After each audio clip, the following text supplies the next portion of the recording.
아니 희원 씨는 뒷모습밖에 안. Halo semuanya, balik lagi sama gue Kla di Nonton Bareng Kla. Hari ini gue mau ngebahas tentang kisah cinta seperti di film-film yang menyayat hati dan begitu romantis guys. Yaitu kisah cinta mendiang Berbisu dan Dijeko. Seperti apa kisah cintanya? Sebelumnya gue minta kalian buat subscribe channel YouTube gue dulu di Nonton Bareng Kla. 2 Februari lalu kita dikagetkan oleh berita duka dari meninggalnya seorang artis yang benar-benar mendadak bikin semua orang kaget, yaitu meninggalnya Berbisu di Jepang, yang dia lagi liburan ke Jepang, tertular influenza, terus kena pneumonia. Katanya sih dengar-dengar ada yang bilang di sana susah dapat rumah sakit, ada yang bilang kendala bahasa, ada yang bilang dokternya nggak sanggup, ada yang bilang ditolak, ada yang bilang juga kenapa lah gue nggak ngerti, desas-desusnya seperti apa, takut salah juga gitu guys ya. Akhirnya nggak tertolong dan akhirnya meninggal. Jasadnya nggak bisa dibawa ke Taiwan, jadi harus dikremasi di Jepang, jadi keluarganya pulang membawa abunya. Sancai adalah karakter yang memorable banget buat semua orang, jadi kabar ini cukup bikin kaget, bikin sedih, karena semua orang tahu Sancai gitu. Di tahun 90-an, 2000-an itu nggak ada yang nggak kenal Sancai gitu. Karakter Sancai ini melekat banget di hati setiap orang yang nonton saat itu. Meteor Garden waktu itu mau wabah banget di Indonesia. Di negara lain gue nggak tahu, cuma di Indonesia tuh gila banget sama Meteor Garden. Dari yang anak-anak sampai orang tua, sampai yang nenek-nenek, ibu-ibu tuh ngefans banget sama EXO gitu. Mereka sebelum ada opa-opa Korea seperti saat ini tuh EXO benar-benar digandrungi banget, digilai semua perempuan. Sancai juga disukai sama banyak laki-laki karena Sancai ini karakter perempuan yang manis banget, karakter perempuan yang kuat. Jadi keren banget dia mainin di sini tuh perannya. Jadi seorang perempuan yang dia nggak punya apa-apa, dia harus nggak punya apa-apa, dia sendirian melawan 4 laki-laki penuh kuasa dan super kaya dan seisi sekolah gitu. Yang dia bisa melawan bullying dengan tanpa rasa takut, tegar dan kuat gitu. Belum lagi perawakannya yang imut, manis. Gue inget banget dulu seneng banget lihat rambut Sancai yang lurus, panjang, berkilau, dan akhirnya di umur 30-an ini gue bisa punya rambut sepanjang Sancai gitu. Jadi waktu itu sampai orang-orang berbondong-bondong buat bonding rambut. Gue inget banget pada dilurus-lurusin, kayak yang cowok, yang cewek. Yang cowok pada ngikutin Vanesmu kan, rambutnya dilurus-lurusin. Yang cewek juga ngikutin Sancai, rambutnya dilurusin. Sampai segila itu sih saat itu. Meteor Garden di remake di berbagai negara, ada Jepang. Awalnya kan dari manga Jepang, lalu di remake lagi di Jepang, karena yang pertama kali ngeluarin versi itu Taiwan. Lalu di remake di India, Korea, Indonesia gitu. Tapi bagi gue tetap Taiwan yang terbaik ya, originalnya terbaik. Untuk FC-nya sih di berbagai negara mendekati lah. Kayak misalkan Lee Min Ho sama Jerry Yan itu menurut gue 11-12 lah karakternya.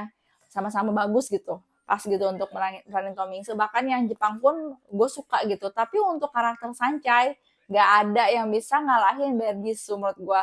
Tetap Berbisu tuh the best lah. Gak ada yang bisa sedikit pun menyamai karakternya Berbisu di Sancai ini gitu. Nah, oleh karena itu kabar duka ini benar-benar bikin gempar dan beritanya masih ada sampai saat ini, berita tentang Berbisu ini.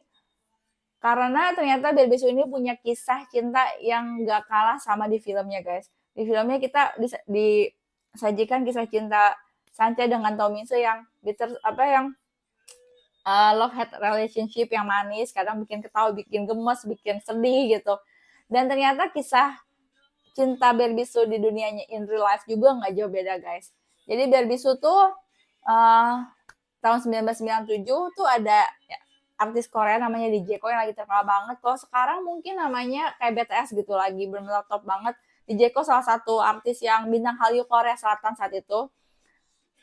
Berbisu tuh ngefans sama Dijeko. Kebetulan Dijeko tuh konser ke Taiwan, konser ke Taiwan, dan saat itu tuh kebetulan temannya si Berbisu ini kenal sama timnya Dijeko, jadi bisa nonton di depan gitulah, nonton di depan dan bisa kenalan langsung. Mereka tuh langsung saling suka di tahun 1997 tuh guys. Di tahun 1998 akhirnya mereka setelah PDKT tuh pacaran, tapi kan emang beda negara, jadi mereka LDR lah pacarannya. Tapi sayangnya, seperti kita tahu, industri musik Korea itu melarang artisnya untuk pacaran, apalagi di saat dia naik daun gitu guys. Bukan yang nggak boleh, tapi kalau lagi meniti karir, apalagi naik daun tuh emang nggak ada larangan pacaran. Jadi agensi Dijeko tuh minta Dijeko putus sama Sancai gitu, sama si Berbisu ini. Akhirnya demi karir Dijeko mereka putus dalam keadaan yang masih saling suka sebenarnya gitu. Akhirnya udah mereka lost komunikasi di tahun 2011 akhirnya Sancai menikah dengan seorang pengusaha dari Taiwan, terus mempunyai 2 anak perempuan dan laki-laki, dan katanya di waktu ngelahirin yang kedua kali itu Sancai sempat drop gitulah, jantungnya lemah sama terkena epilepsi, jadi badannya sejak saat itu memang kurang fit gitulah, kurang lebih seperti itu yang gue baca. Nah balik lagi ke Dijeko ini, setelah dengar perceraian Sancai, katanya sih Sancai bercerai karena beda pandang politik. Seperti kita tahu Taiwan dan China itu sedang ada konflik politik ya sampai saat ini. Tapi ada juga yang bilang kalau misalkan mantan suaminya Berbisu ini selingkuh dan akhirnya Berbisu menggugat cerai. Nah, Dijeko mendengar kabar ini tuh kayak langsung keinget lagi sama masa lalunya. Terus dia iseng pengen tahu kabarnya gimana. Dia coba-coba lah nomor handphonenya dulu masih di save sama Dijeko. Ternyata untungnya Berbisu tuh nggak pernah ganti nomor dari tahun 1997 mereka ketemu itu sampai saat ini. Jadi Dijeko bisa ngubungin Berbisu lagi, mereka kontak-kontakan lagi, ternyata langsung CLBK guys. Karena mungkin mereka awalnya putus juga bukan karena nggak suka, masih saling suka gitu. Mereka CLBK lagi, tapi di tahun 2000 itu kan lagi COVID ya. Jadi kan Sancai itu bercerai tahun 2021 tuh lagi zaman-zamannya COVID, jadi mereka nggak bisa ketemu. Mereka pacaran online gitu lah guys, pacaran online cuman lewat chatting, mungkin video call ya kan. Tapi mereka nggak bisa ketemu. Nah, walaupun pacaran online dan LDR ini, mereka akhirnya memutuskan untuk menikah. Ada videonya pertama kali mereka ketemu. 어머나.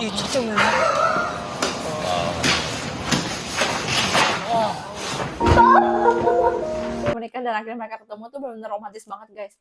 Dari mereka pacaran nggak pernah ketemu, 20 tahun nggak ketemu, putus, lalu pacaran lewat online selama COVID, terus pas mereka ketemu udah menikah tuh benar-benar romantis banget buat gue sih, ada videonya. Nah, akhirnya mereka menikah di tahun 2022 di Seoul. Yang lebih sedihnya lagi guys, tanggal pernikahan mereka itu 8 Februari. Jadi 6 hari sebelum mereka merayakan second anniversary, Berbisu harus meninggalkan Dijeko untuk selamanya. Setelah penantian 20 tahun Dijeko, benar-benar kayak sedih banget gitu guys. Nah, lagi pas menikahnya itu Dijeko nulis di Instagramnya kayak gini, dia akhirnya bilang ke publik kalau misalkan dia menikah dengan Berbisu, terus dia bilang gini, saya akan menikah, saya berniat menyelesaikan ikatan yang tidak dapat saya selesaikan dengan pacar saya 20 tahun yang lalu. Jadi dia benar-benar bucin banget, dia masih suka sama Berbisu ini selama 20 tahun, nunggu gitu, kayak nunggu gitu. Nah, Ko Junyeop melanjutkan, kami sudah berada di usia di mana tidak bisa menyia-nyiakan waktu lagi, jadi saya mengusulkan agar kami menikah dan dia setuju. Kami akan tinggal bersama setelah mendaftarkan pernikahan kami. Tolong doakan saya dalam pernikahan terlambat ini. Dia bilang kayak gitu. Jadi benar-benar kayak kita ngerasain gitu penantiannya Dijeko terhadap Berbisu tuh panjang banget. Penantian mereka berdua untuk saling bersama tuh benar-benar lama banget, sampai 20 tahun lebih. Sampai Berbisunya sempat menikah, punya anak. Dan akhirnya mereka bisa menikah. Tapi taunya COVID 2 tahun nggak bisa ketemu. Setelah ketemu, akhirnya mereka merasakan pernikahannya, tapi setelah 2 tahun menikah, mereka harus berpisah lagi karena Berbisu meninggal. Lalu keluar lagi kabar kalau misalkan Dijeko ngincar asuransinya Berbisu, warisannya, karena saat itu Berbisu meninggalkan warisan sebesar 1,3 triliun rupiah, tapi langsung ditangkis sama pernyataan Dijeko yang bilang kalau semua uang Berbisu itu akan diserahkan kepada ibu mertuanya atau mamanya Berbisu dan kepada anak-anaknya.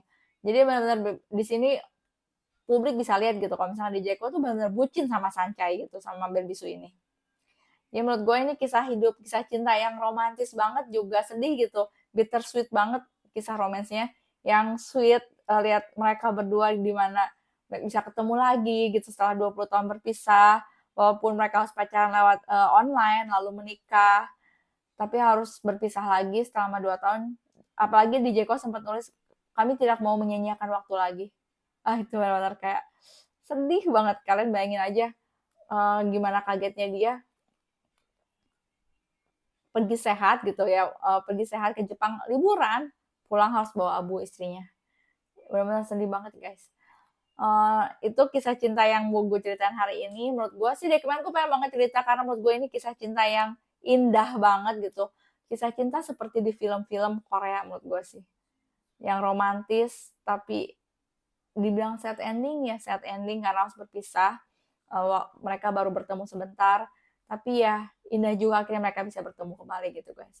Terima kasih buat yang udah nonton. Sorry kalau misalnya ada salah-salah kata atau ada salah-salah informasi. Ketemu lagi di konten berikutnya. Bye.